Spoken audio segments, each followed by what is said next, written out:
ભગવાન સાથે સંબંધ કેળવવાની વાત બતાવે છે કે તમે અભિષેક કરો ભગવાનને, ના નથી, પણ ભગવાન મારો છે આ દ્રષ્ટિકોણ પેલા હોવો જોઈએ, તો ફળ મળશે. ભગવાન હું તારો અને તું મારો. સાંસારિક જીવનમાં પતિ પત્ની એકબીજાને પરણી જાય પછી પરમાત્મા સાથે પરણવાનું છે. અને ભગવાનને તમે હૃદયમાં સ્થાપિત કરશો ને તો જ એનો પૂર્ણ પ્રેમ મળશે, નહીતર નહીં મળે. આપણે બધા જ્યોતિર્લિંગો છે, તો એ જ્યોતિર્લિંગ પાછળ ભગવાનનું આવવાનું કારણ એક ભક્ત રહેલો છે. આમનામ નથી ભગવાન આવ્યા, એને પોતાના કરી લીધા. Other is not other but he is my divine brother. બીજો એ બીજો નથી પણ મારો દિવ્ય ભાઈ છે. પારકાપણું એ પોતિકાપણું જેદી લાગે ને તેથી ભગવાન દેખાય. આપણે ભગવાનના મંદિરમાં જઈને ભગવાનના દર્શન કરીએ એ સાધારણ દર્શન કહેવાય. તમે સુઈ જાઓ અને સ્વપ્નમાં તમને ભગવાન જોવા મળે તો એને મધ્યમ દર્શન કહેવાય. પણ જે દિવસે પારકામાં પરમેશ્વર જોવા મળે ને એને ઉત્તમ દર્શન કહેવાય. અને એવા દર્શન આ દરેકને થયા છે. પણ ભગવાન સાથે આપણું હટાણું હોવું જરૂરી છે. એની હાટડીએ આપણને એનો રંગ લાગવો જોઈએ, તો જીવનનો આપણો સંગ બદલે. આ બધા જ વિશ્વ કલ્યાણની ભાવના દાખવનારા સંતો અને મહાપુરુષોને શિવજીનો રંગ લાગ્યો અને એના રંગના દર્શન કરવા મહાદેવ જ્યોતિર્લિંગ રૂપે પધાર્યા છે. જ્યોતિર્લિંગની સ્થાપના આમ નામ નથી થઈ. એની પાછળ કેટલા ઋષિ મુનિઓએ પોતાના હાડક્યાનું ખાતર અને લોહીનું પાણી કર્યું છે, ત્યારે પરમેશ્વર પધાર્યા છે. આપણે બે માળા કરી ત્યાં થાકી જાય, ભગવાન આવતા નથી એમ કહી. સતત પુરુષાર્થ ભગવાનના કાર્યમાં કરવો જોઈએ. આજ નહીં તો કાલ પરમેશ્વર તારે આવવું પડશે, આ ભાવ હોવો જોઈએ. અને સમજણ વાળી ભક્તિ હોય એટલે પરમેશ્વર જરૂર પધારે. ત્યાર પછી વારનો મહિમા સમજાવ્યો છે. શ્રી શિવ મહાપુરાણની વિદ્વેષર સંહિતામાં રવિવારનો ખૂબ મહિમા ગાયો છે. અને આપણને બધાને રવિવાર ગમે, રજા હોય એટલે. પણ આ રવિવાર એ આ ધરતીના કોઈ સાક્ષાત દેવ હોય તો સૂર્યનારાયણ ભગવાન છે, જે નિત્ય આપણને દર્શન આપે છે. આપણી ઋષિ પરંપરાઓએ પંચાયત પૂજામાં સૂર્યનારાયણ ભગવાનને સ્થાન આપ્યું છે. ગણપતિ, શિવ, હરિ, ભાસ્કર ને અંબા, એ સૂર્યનારાયણનો ખૂબ મહિમા અહીં ગાયો છે. જો આ ધરતી ઉપર સૂર્યનારાયણ ન હોય તો જીવ સૃષ્ટિ જીવી ન શકે.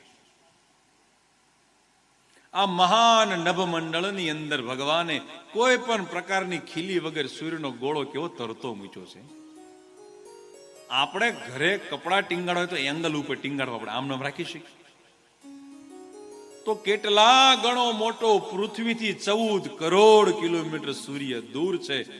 આટલો પરફેક્ટ કેમ રાખ્યો છે તમે જુઓ તો ખરા. આ વિશ્વને સર્જન કરનારો કેવો હશે. નિયમબદ્ધ ચાલે, સમયસર સૂર્ય ઉગે.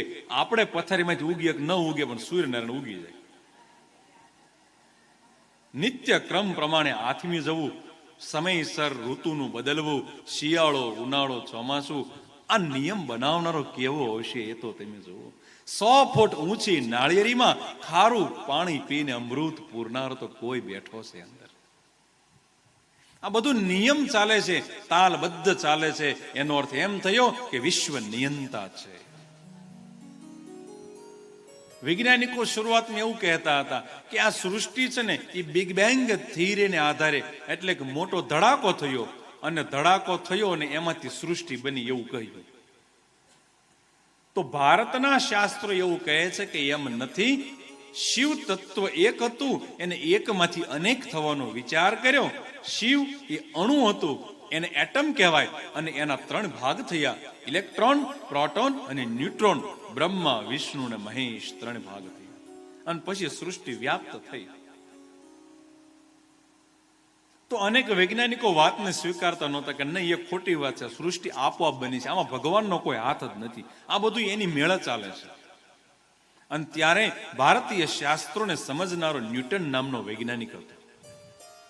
ન્યૂટને સાથી વૈજ્ઞાનિકે કહ્યા કે નહીં, તમે ખોટી વાત છે, આ સૃષ્ટિમાં ભગવાન છે અને છે તેથી બધું નિયમબદ્ધ ચાલી રહ્યું છે, તાલબદ્ધ ચાલે છે. એટલે ન્યૂટને એ વૈજ્ઞાનિકને સમજાવવા માટે પોતાની લેબોરેટરીમાં એક મોડેલ બનાવ્યું. એ મોડેલની અંદર એવું કર્યું કે ચાપ પાડે તો જે નીચે પાણી છે એનું વરાળમાં રૂપાંતર થાય, ઉપર જાય વાદળ બંધાય, એનો વરસાદ થાય, નીચે ઘાસ ઉગે, એવું એક લેબોરેટરીમાં મોડેલ બનાવ્યું. અને સાથી વૈજ્ઞાનિકે બોલાવવા, please come my laboratory and see the model. મારી લેબોરેટરીમાં આવો અને મોડેલ જોવો. તો કેલ્વિન ને બીજા અનેક નાના મોટા વૈજ્ઞાનિકો, ઘણા બધા વૈજ્ઞાનિકો ત્યાં મોડેલ જોવા આવ્યા. અને ન્યૂટને ચાપ ચાલુ કરી. ચાપ ચાલુ કરી એટલે પાણી ગરમ થયું, વરાળમાં રૂપાંતર થયું, ઉપર જઈ વાદળો બંધાણા, વરસાદ પડ્યો. એટલે સાથી વૈજ્ઞાનિકે એવું કહ્યું કે ન્યૂટનભાઈ, આ કઈ રીતે બન્યું? ન્યૂટને એમ કહ્યું કે હું મારી લેબોરેટરીમાં સૂતો હતો અને ધડાકો થયો, એમાંથી આ મોડેલ બની ગયું.